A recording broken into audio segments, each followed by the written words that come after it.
Dan Bapak tahu setelah mereka menerima putra Roh Kudus, hidup mereka berubah. Hidup mereka mengalami perubahan yang drastis, Bapak Ibu. Makanya saya kalian waktunya, tapi hari ini saya pasti urapi semua Bapak Ibu. Tadi para pengerja sebagian sudah urapi, tapi hari ini tadi saya waktu saudara lagi doa, saudara saya Tuhan pengen Bapak Ibu semua Bapak Ibu mengalami kebangkitan. Amin Bapak Ibu. Hari Kamis yang sudah lalu Bapak Ibu kita sudah merayakan kenaikan Tuhan Yesus, saudara. Dan hari inilah pas hari ke-10, yaitu Pentakosta, yaitu hari pencurahan Roh Kudus, saudara. Sebab Kristus sudah naik ke sorga. Tetapi Tuhan bilang, aku tidak meninggalkan kamu sebagai anak yatim piatu, tetapi aku akan mengirim kamu penolong. Dan dia berkata, lebih baik aku pergi kepada Bapa supaya Roh Kudus turun atas kamu. Yesus selama di muka bumi dia mengalami keterbatasan. Betul? Dia tidak bisa pada tempat yang sama di waktu yang sama. Tetapi Roh Kudus, saudara, adalah Tritunggal Allah yang ketiga yang tanpa batas, dimanapun bisa, sebab dialah omnipresence. Di mana saja saudara, saudara bisa mengalami Tuhan dalam hidup saudara. Amin Bapak Ibu.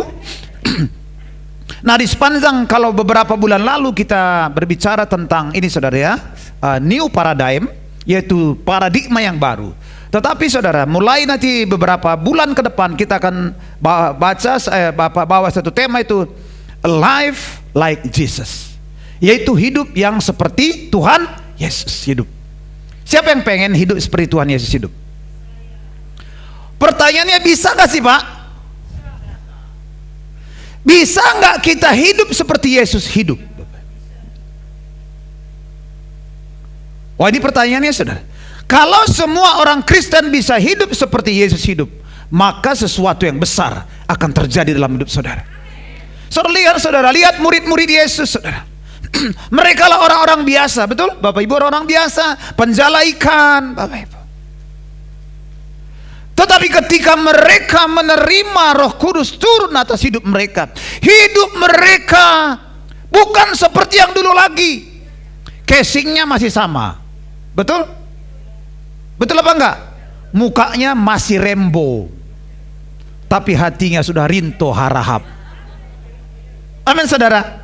Ya, casing itu nggak bisa diubah, tapi yang penting dalamannya yang berubah. Katakan amin.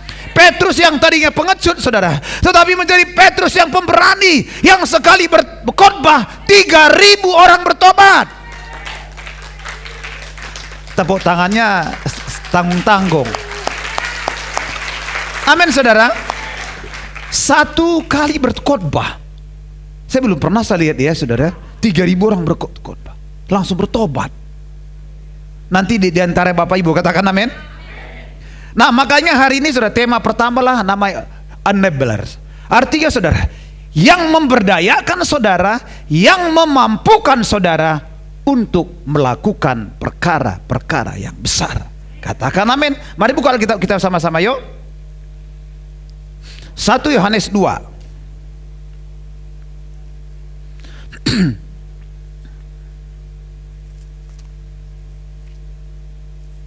1 Yohanes 2 ayat 6.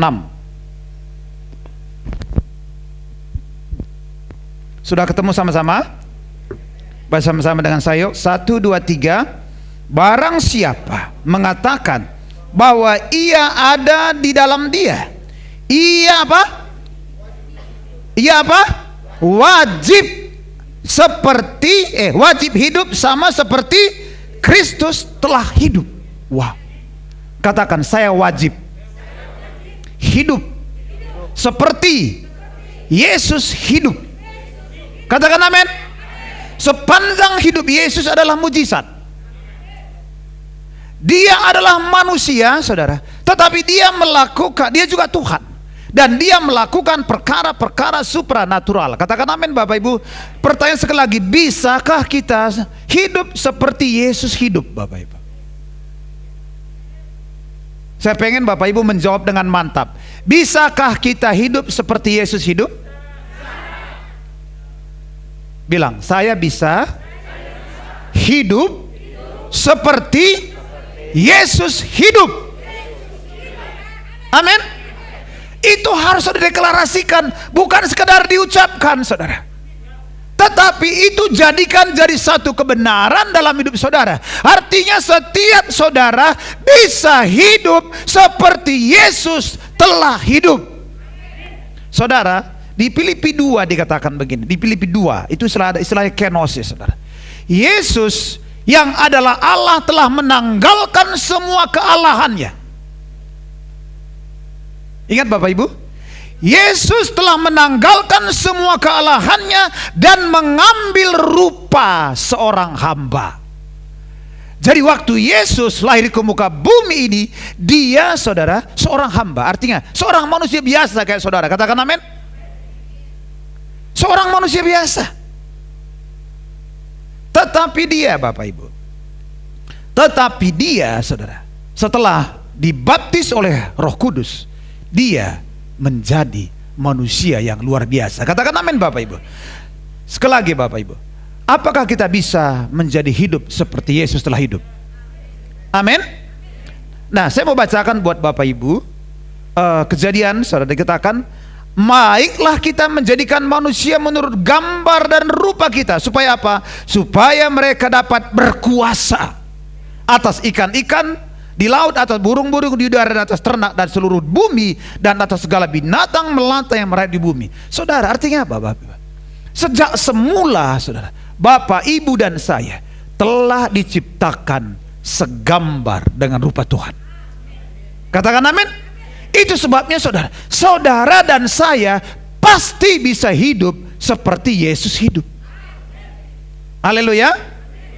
Nah saudara, jadi itu satu kewajiban, satu keharusan. Amin saudara. Jadi saudara, Tuhan pengen itu kita hidup bukan seperti yang kita mau hidup. Betul Bapak Ibu?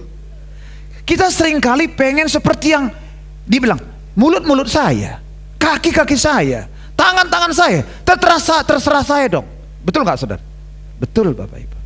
Tetapi Tuhan mau kita semua orang yang sudah menerima Kristus ini, saudara, memiliki kerinduan untuk wajib hidup seperti Kristus telah hidup. Katakan amin Bapak Ibu. Nah, saya pengen gini saudara, kalau kita kembali tadi di Filipi 2 Bapak Ibu, bahwa Yesus telah menanggalkan seluruh kealahannya. Kalau dia menanggalkan seluruh kealahannya berarti apa? Manusia biasa. Nah lihat saudara, saya pengen tunjukkan buat Bapak Ibu. Yesus lahir, dia dikandung dari Roh Kudus. Betul nggak Bapak Ibu? Dikandung dari Roh Kudus. Kalau kita baca sejarah Kristus Bapak Ibu, maka sampai umur 30 tahun Yesus adalah sama seperti Bapak Ibu dan saya. Betul? Sama saudara, tidak ada bedanya. Kapan Yesus saudara mulai berbeda? Yaitu pada waktu saudara saya teruskan sebentar ini. Yesus dikandung dari Roh Kudus. Amin Bapak Ibu. Lalu ditanamkan di kandungan Maria. Lalu lahir. Itu manusia jasmani atau enggak? Jasmani. Sama seperti saudara hidup. Betul apa betul? Itu sebab Filipi 2 ya, saudara baca di rumah nanti. Itu namanya kenosis, menanggalkan seluruh kealahannya. Lahir ke dunia saudara, apa namanya? Lahir jasmani saudara. Tetapi saudara, mari buka Alkitab saudara, Lukas 4 ayat 1 saudara. Buka Alkitab saudara yuk. Lukas 4 ayat 1, kalau sudah ketemu baca sama-sama dengan saya. Ini Yesus dibaptis oleh Yohanes Bapak Ibu. Kalau sudah katakan amin. Baca dengan keras dengan saya, 1, 2, 3. Yesus yang penuh dengan Roh Kudus kembali dari sungai Yordan, lalu apa? Dibawa oleh Roh Kudus ke padang gurun. Nah saudara, jadi saudara, pada waktu Yesus menanggalkan kealahannya saudara, dan dia masuk ke sungai Yordan dan dibaptis Bapak Ibu, dan hari itu Alkitab mencatat dia penuh dengan Roh Kudus. Betul Bapak Ibu? Dia penuh dengan Roh Kudus, saudara. Dan kalau kita baca Lukas 4, saudara, dikatakan Roh Tuhan ada padaku dan Dia telah mengurapi aku untuk mencelikkan mata yang buta, untuk menyampaikan kabar baik, membebaskan orang terbelenggu, melepaskan orang tertindas, dan menyampaikan tahu rahmat Tuhan telah datang kepada aku, saudara. Sejak dia terima terima Roh Kudus, saudara, dan dia diurapi, maka kealahannya, saudara, turut kembali dalam hidupnya. Katakan amin, saudara. Jadi saudara, Yesus itu memulai pelayanan setelah dia dipenuhi oleh Roh Kudus. Betul Bapak Ibu? Selama dia sebelum penuh Roh Kudus, saudara, dia yang bantu bapaknya sebagai tukang kayu. Itu profesinya, saudara, tukang kayu biasa. Coba saya bertanya sini, siapa yang sudah penuh Roh Kudus di sini?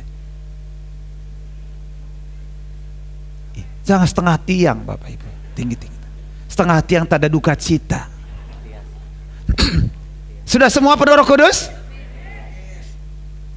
Berarti saudara itu sudah sama seperti, saya nggak berani ngomong seperti Yesus. Karena saya sudah penuh Roh Kudus, maka saya sama seperti Yesus hidup. Katakan yes. Ada yang masih ragu-ragu, Pak, ini potongannya ada nggak apa ya? Apalagi jahitannya ada nggak ya jahitan? Saya ulangi sekali lagi. Karena saya dipenuhi Roh Kudus, maka saya sama seperti Yesus hidup. Amin ya, masih sempreng. Amin. Amin. Saudara, banyak nggak yakin, padahal sebenarnya di situ kesalahan kita di mata Tuhan, dan itu kesempatan buat setan. Padahal saudara itu dahsyat, ajaib, tetapi saudara nggak tahu, nggak sadar bahwa saudara itu dahsyat dan ajaib. Tapi mulai hari saya pengen, saudara, makanya beberapa minggu ke depan kita akan dikatakan a life like Jesus.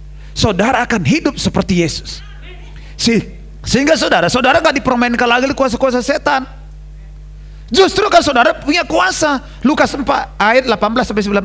Roh Tuhan ada padaku, Ia telah mengurapi aku, menyampaikan kabar baik, mencelikkan mata yang buta, membebaskan yang terbelenggu, melepaskan yang tertindas. Itu pelayanan Yesus selama di muka bumi ini, dan pelayanan itu dipercayakan kepada Bapak Ibu yang percaya. Katakan amin Bapak Ibu.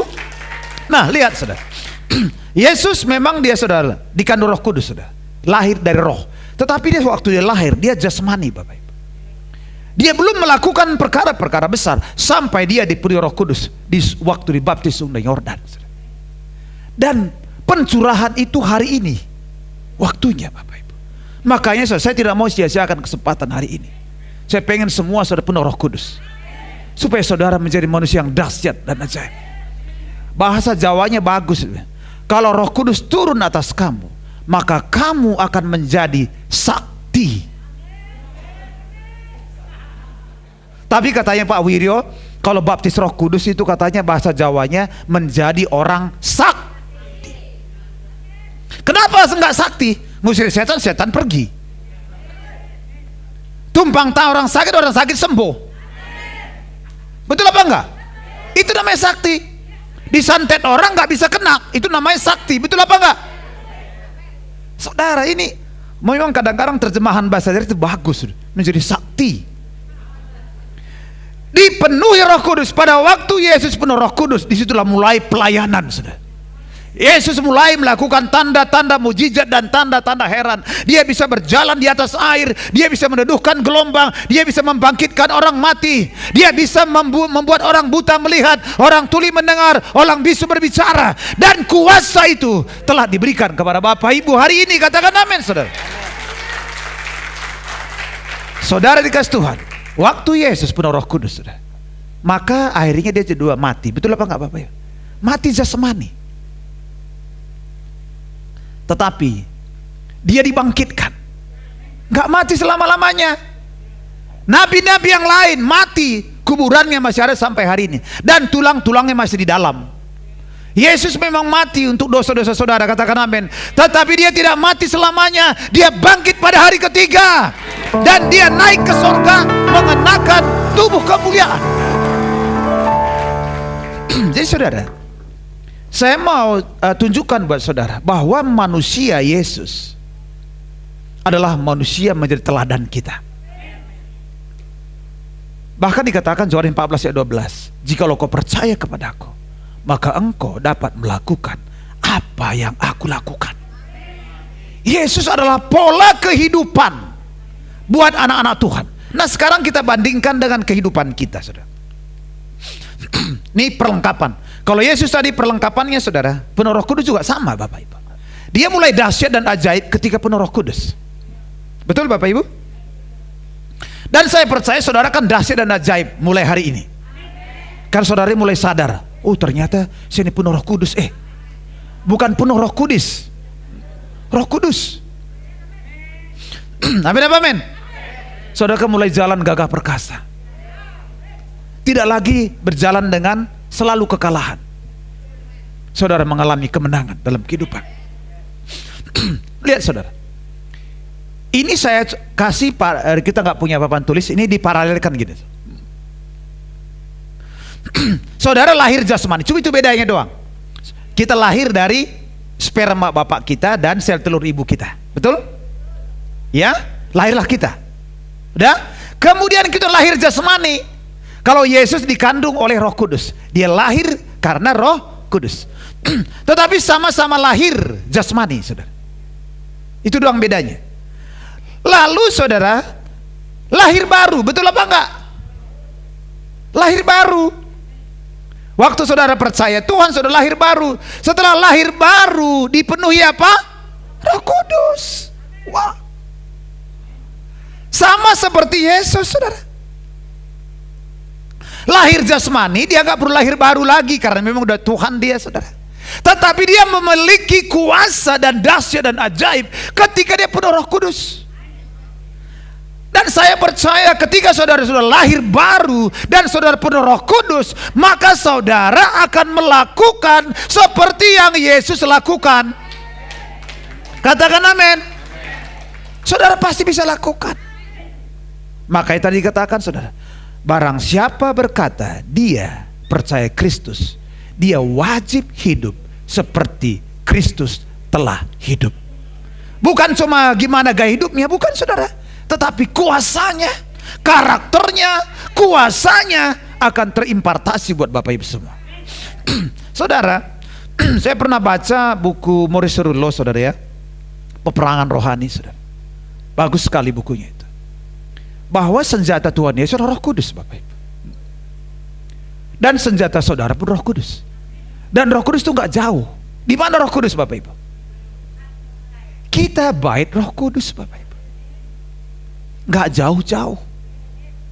Makanya Bapak Ibu, harusnya setiap kita pasti melakukan perkara-perkara yang dahsyat dan ajaib. Katakan amin Bapak Ibu. Dipenuhi Roh Kudus. Kemudian mati, mati juga kita, tetapi bangkit dengan tubuh kemuliaan.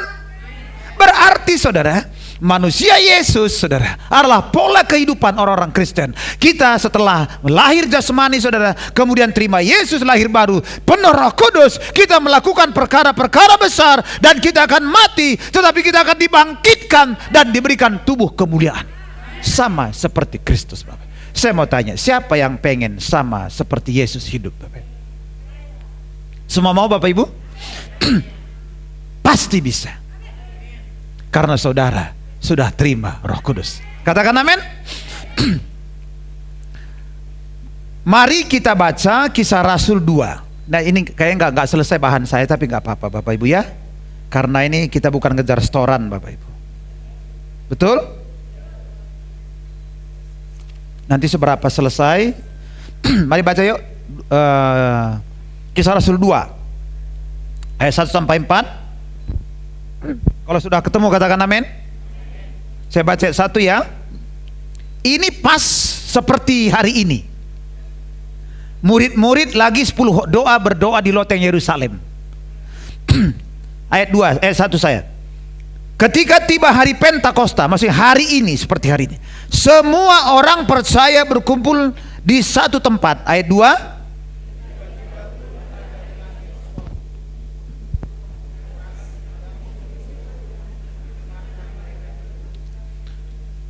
Dan tampaklah kepada mereka lidah-lidah seperti nyala api yang bertebaran dan hingga pada mereka masing-masing. Ayat 4.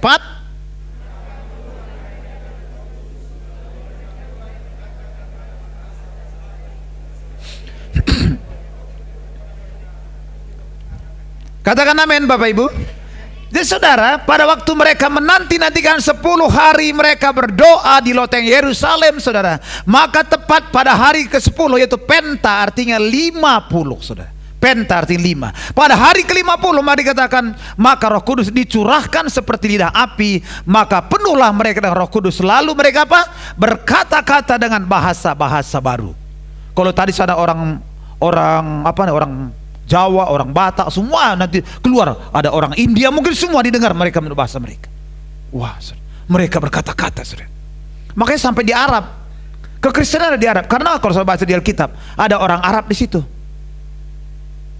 Ada orang, ya pokoknya macam lah, saudara. Semua mereka mendengar menurut bahasa mereka masing-masing, saudara. Luar biasa, saudara.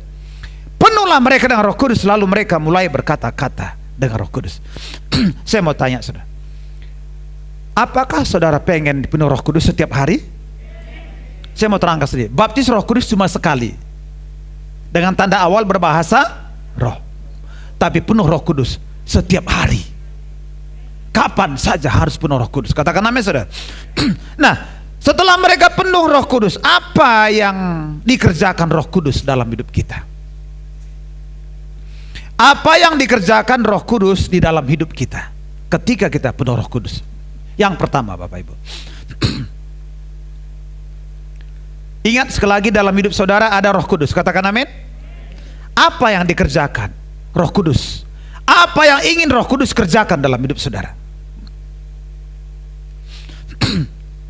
Yohanes 14 ayat 6 dikatakan, Roh Kudus akan menjadi penolong yang menyertai kita sampai kapan? Selama Yesus di muka bumi, Roh Kudus menolong Yesus untuk melakukan perkara-perkara besar.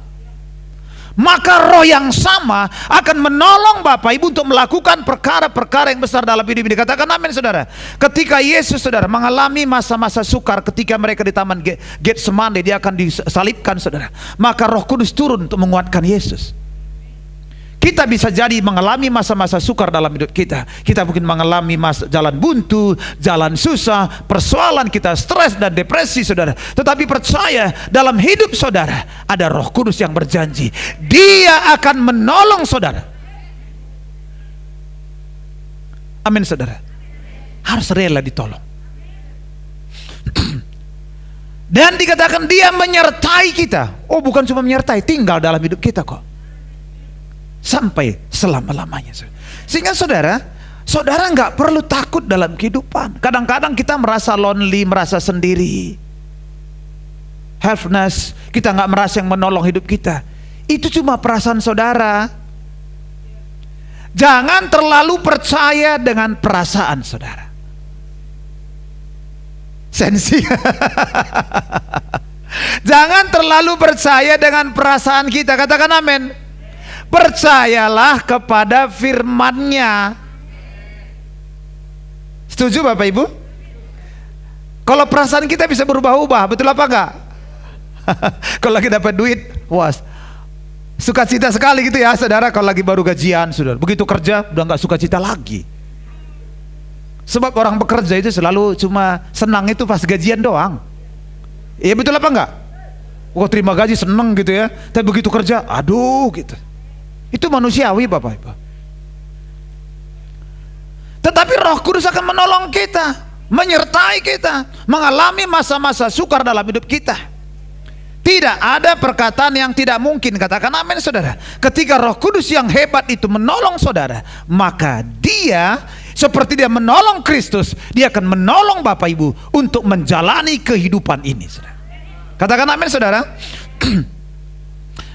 Tadi katakan Roh Kudus akan menyertai kita selama kita mengikuti arahannya. Siapa yang sini suka pakai GPS saudara?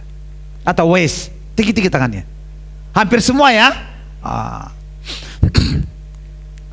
Kalau GPS saudara, kita misalkan udah ditunjukin jalan lewat sini, betul apa enggak? Tiba-tiba kita lewat, salah jalan, maka saudara Waze akan melakukan namanya rerouting. Dia akan mulai cari jalan lagi, nggak tahu terdekat atau terjauh, pokoknya ada jalan aja. Saudara nggak mau ngikutin lagi, dia cari lagi jalan yang lain. Roh Kudus nggak kayak gitu.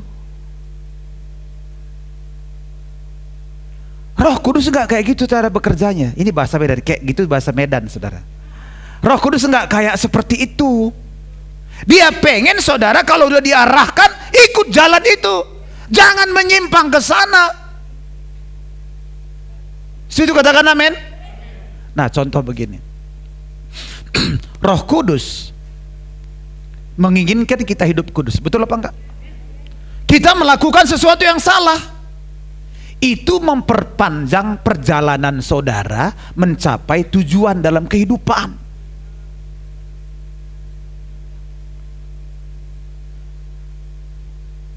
Waze ataupun map selalu begitu. Pokoknya kalau kita salah jalan, dia diarahkan lagi ke jalan yang benar. Ini bagus juga sebenarnya, selalu menuju jalan kebenaran. Walaupun kadang-kadang saya pernah sampai tengah sawah saudara, gara-gara Waze ini.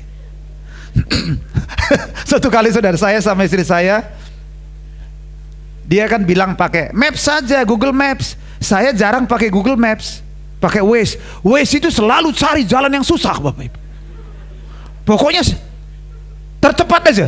Tapi saudara jalannya sempit gitu. Istri saya ngomel-ngomel deh, kamu sih ngambil jalan gitu. Iya tenang, pokoknya sampai di rumah. Iya sampai, tapi panjang jalan. Akhirnya mulai saya bertobat menggunakan Waze. Saya pakai Maps. Karena Maps itu selalu, Google Maps pakai selalu dia ngambil jalan besar Bapak. Saudara, hidup dalam Tuhan tuh nggak boleh seperti itu Bapak. Dia cuma pengen lurus saja, ikuti jalannya, jangan bikin jalan yang kita mau. Katakan amin saudara. Makanya Roh Kudus akan menyertai kita selama kita ikuti arahannya. Nah, ketika kita tidak lakukan, dia tindakan kita mendukakan kita. Sebab Roh Kudus satu pribadi Bapak Ibu, dia bisa berduka. Saudara, kalau saudara peka saudara, ketika kita berbohong saudara, hati kita tuh kehilangan sakit sini saudara, gak nyaman, betul, sakit. Hanya kadang-kadang kita gak peka, bilang dalam nama Yesus, betul apa enggak? Kamu bohong katanya, diam, dalam nama Yesus, dalam nama Yesus lagi. Kayak saudara pengalaman kayaknya. Pernah terjadi. Jadi berduka saudara, ketika dia berduka, Roh Kudus lemah lembut, dia gak mau maksa saudara. Dia gak pernah maksa saudara. Kalau kita gak mau ya sudah. Tetapi saudara akan kehilangan arah. Tetapi kalau saudara mau ikuti Roh Kudus saudara, saudara akan sampai kepada destiny yang sudah ditetapkan oleh Tuhan dalam hidup saudara. Katakan amin Bapak Ibu. Yang kedua saudara, apa yang dikerjakan Roh Kudus saudara? Adalah dia mengajar kita. Mengajar kita segala sesuatu yang telah Yesus ajarkan dan mengingatkan kita pengajaran Yesus di saat-saat yang tepat saudara. Jadi saudara kalau baca Alkitab saudara, undang Roh Kudus, sebab dialah yang mengajarkan kita kebenaran. Kita sebenarnya nggak tahu kebenaran, tetapi Roh Kudus dalam hidup kita akan mengajar kita kepada segala kebenaran. Maksud buka hati kita. Ku buka hati coba. Ku buka hati untuk jamahanmu, berserah penuh di hadiratmu.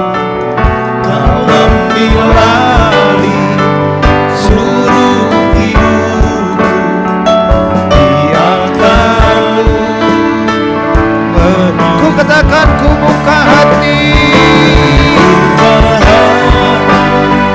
Untuk jamahan berserah penuh di hadirat-Mu.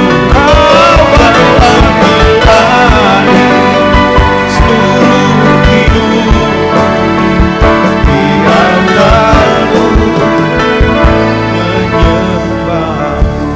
Jadi Roh Kudus mengingatkan kita, amin Bapak Ibu, Dia ambil alih. Kalau kita mau turut kepada kebenaran yang diajarkan, Dia ambil alih hidup kita. Kalau kita nggak mau, ya sudah Bapak Ibu, Dia nggak pernah maksa. Dia mengajar kita kebenaran. Menurut Matius 50 ayat 3, itu pasti bukan dari Roh Kudus, karena nggak ada Matius 50. Makanya baca Alkitab, jangan usir setan. Menurut Matius 60 ayat 3, setan harus pergi. Iblis bilang, tidak ada ayatnya Pak, katanya.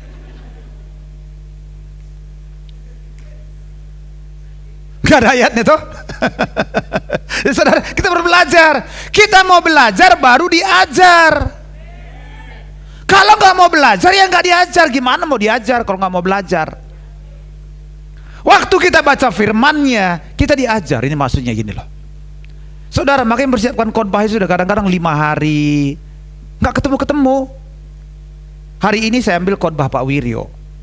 Jadi Pak Wiryo yang bergumul dengan ini, saya tinggal mengkhotbahin. Enak saya hari ini. Saudara, tapi kadang saya beri itu butuh. Saya tahu Pak Wiryo bergumul berapa hari. Itulah enaknya jadi anak. Ambil aja lah punya bapaknya, udah gitu. Maksudnya supaya sama juga ajarannya. Jangan supaya saya, Pak Wiryo udah ngajar kemana-mana, saya ngajar apa gitu saudara. Kita kan sampai ke tujuan yang sama, betul apa enggak?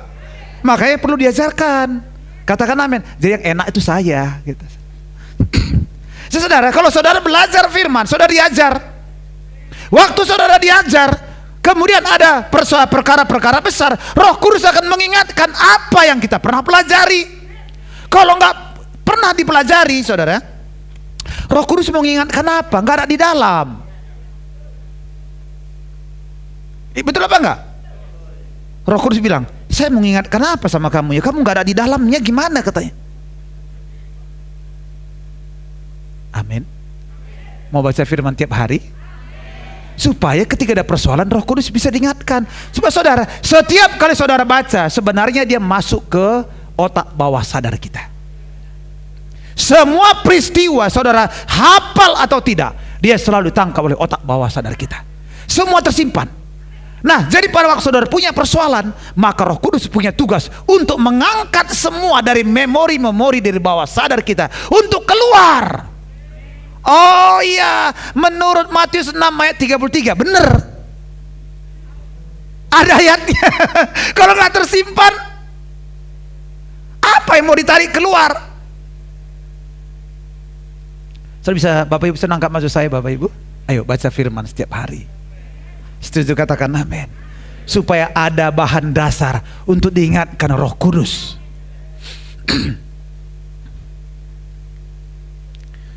Nah, dikatakan Yohanes 6:13, tetapi ia, Roh Kudus datang, ia akan memimpin kamu kepada ke seluruh kebenaran. Jadi saudara, kita bisa hidup benar karena Roh Kudus, Bapak Ibu. Kita nggak memiliki kebenaran, tapi Roh Kudus akan mengingatkan kita, menolong kita supaya kita bisa hidup di dalam kebenaran, saudara. Apalagi yang dikerjakan Roh Kudus, saudara? Nih, Matius 16:13 dikatakan, Roh Kudus akan memberitakan kepada kita hal-hal yang akan datang. Jadi orang, kalau saudara penuh Roh Kudus, maka saudara pasti punya visi. Sebab Roh Kudus senang mengingatkan hal yang akan datang. Saudara nggak akan pernah mengalami jalan buntu kalau Roh Kudus selalu, karena Roh Kudus selalu punya jalan buat kita. Makanya saudara, ayo pertahankan saudara. Roh Kudus ini harus dijaga gitu saudara. Perkataan kita benar, hati kita benar. Roh Kudus yang nggak pernah pergi saudara, dia tetap tinggal dalam hidup saudara. Hanya dia kalau kita keraskan hati kita, dia tidak mau bicara. Dia tidak mau ngomong, sudah.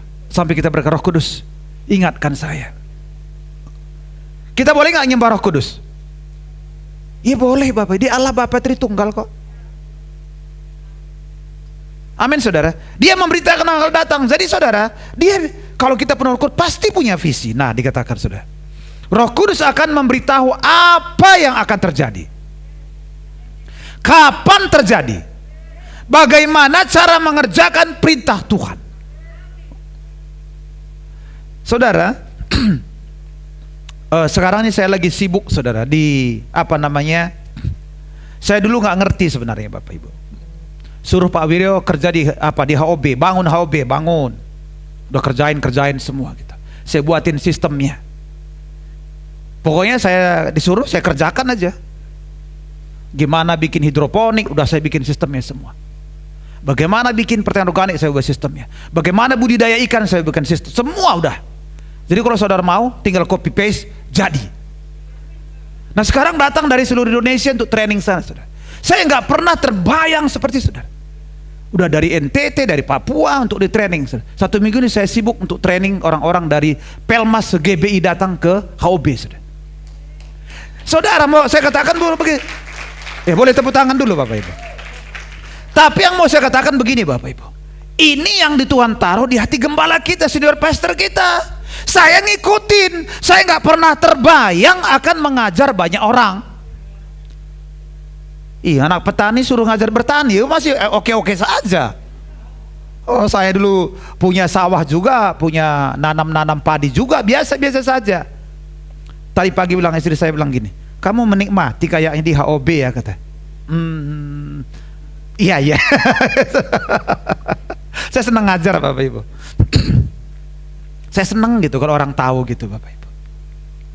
Pokoknya yang saya tahu itu saya pengen saudara tahu. Itu guru Bapak Ibu. Apa yang saya tahu saya pengen saudara tahu. Amin saudara. Ini Roh Kudus akan ngajarin, memberitahu apa yang akan terjadi, kapan terjadi, dan bagaimana cara mengerjakan perintah Tuhan. Wah, ini betul-betul habis waktunya nih. Sedikit lagi aja. Nah, kita belajar ini bahwa Roh Kudus memberitahukan hal-hal yang akan datang. Bilangan 27 ayat 12 desa.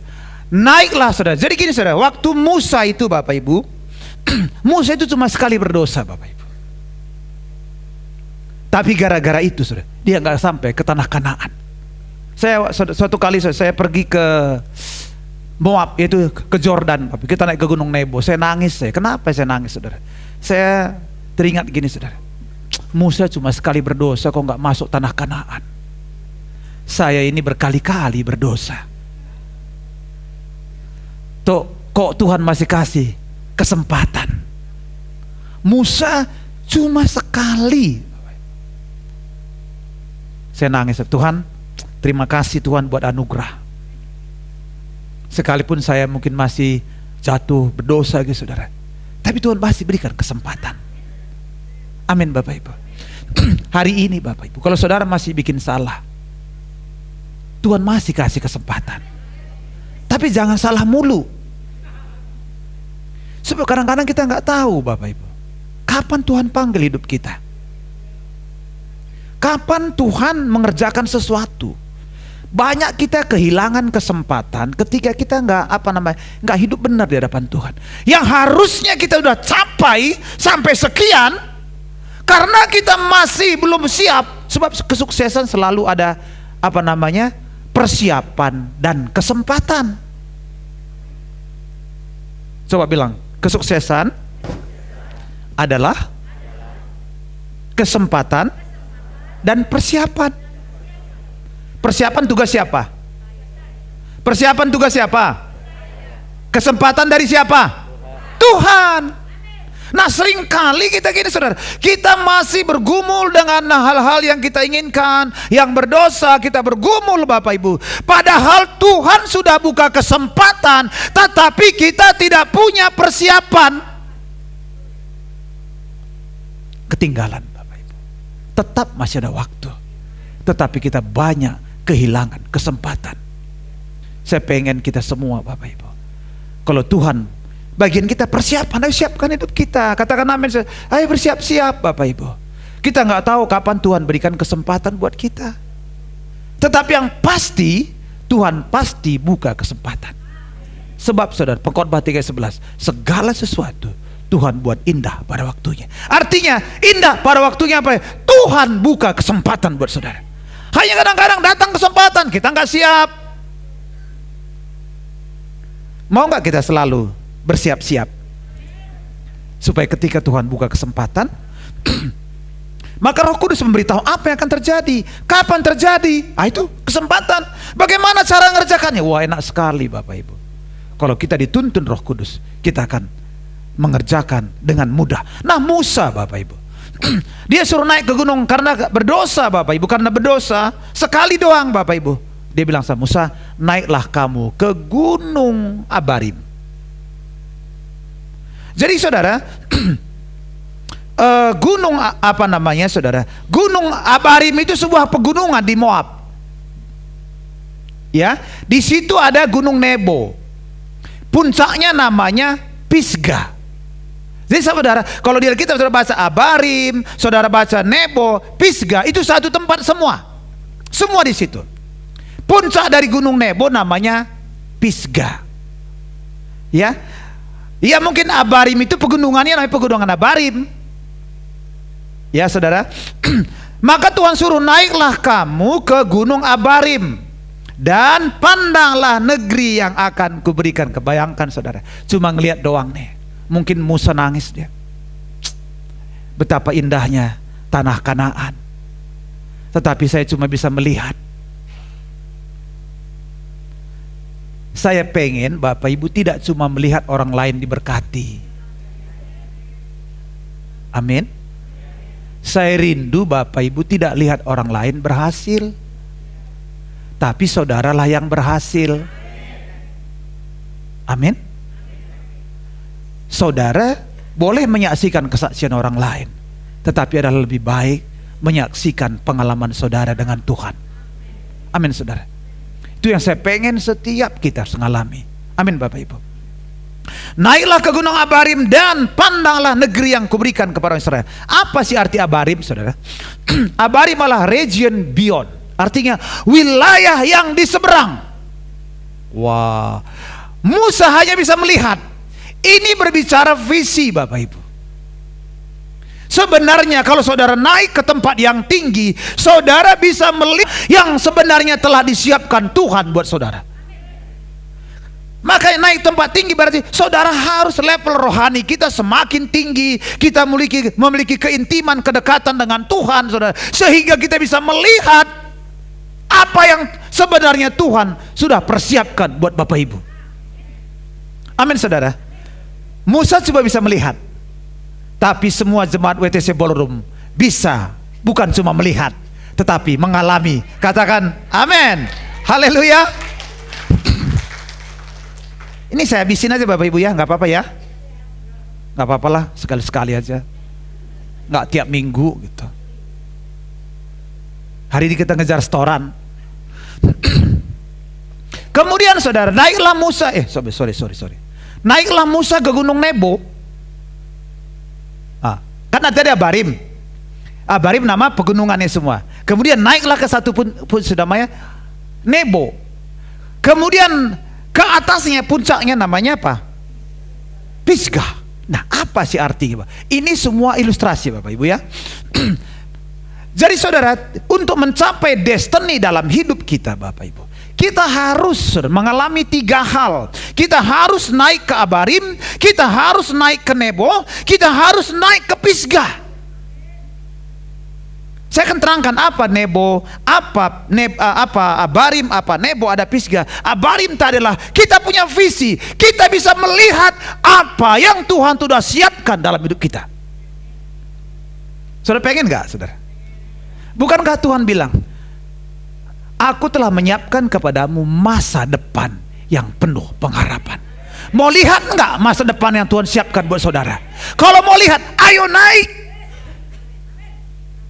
Kalau kamu tidak naik ke atas puncak Abarim, saudara nggak bisa melihat apa sebenarnya rancangan Tuhan yang indah dalam hidup saudara. Saya mau tanya, berapa banyak saudara pengen tahu apa sih rancangan Tuhan dalam hidup saya? Semua mau? Bilang begini, Tuhan, aku mau melihat rancanganmu yang indah dalam hidup saya. Amin. Naiklah ke Abarim. Jadi saudara, 3 gambaran atau tipologi yang harus dimiliki orang percaya untuk mencapai destiny yang Tuhan telah tetapkan. Yang pertama, Abarim itu berbicara tentang visi. Amin saudara. Visi itu datang dari Tuhan. Kalau visi datang dari kita, itu namanya ambisi. Beda sekali saudara. Ambisi dengan visi beda sekali. Tuhan sudah pengen gini. Sebab masing-masing kita ini punya rancangan Tuhan dalam hidup kita. Betul apa enggak? Apa rancangan Tuhan dalam hidup kita? Itulah visi dalam hidup kita. Makanya saudara naik ke atas, naik ke tempat tinggi, supaya saudara bisa melihat apa sebenarnya Tuhan yang siapkan buat hidup saya. Saya ini saudara tidak pernah bercita-cita jadi pendeta, Pak. Benar Bapak Ibu? Tidak pernah. Tapi ternyata disuruh ke sini, suruh ke sini, suruh ke sini. Ternyata saudara, itu perjalanan ke Gunung Abarim dulu, kemudian ke Gunung Nebo, kemudian baru naik ke puncak Pisgah. Amin saudara.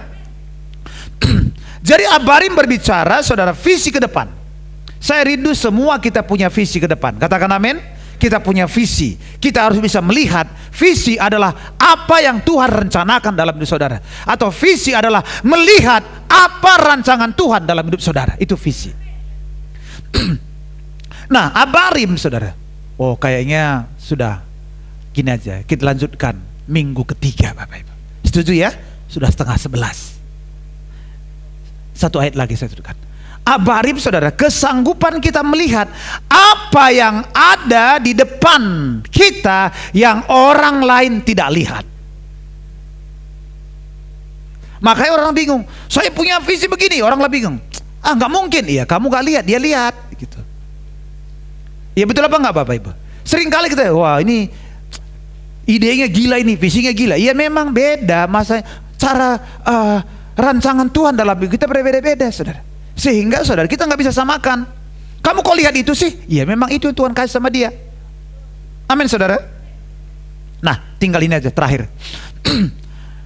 Chuck Swindoll bilang begini, ketika saya berpikir tentang visi, saya memiliki kemampuan melihat di atas dan melebihi orang-orang, kebanyakan orang.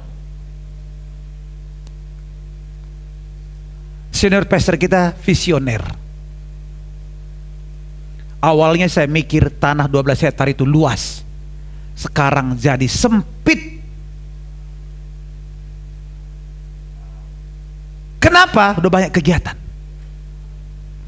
Makanya saudara, gini, visi itu saudara, kita akan memiliki kemampuan melihat di atas saudara, bahkan melebihi dari orang kebanyakan. Amin saudara. Kita akan teruskan minggu-minggu yang akan datang. Jangan tidak datang, harus datang. Amin saudara.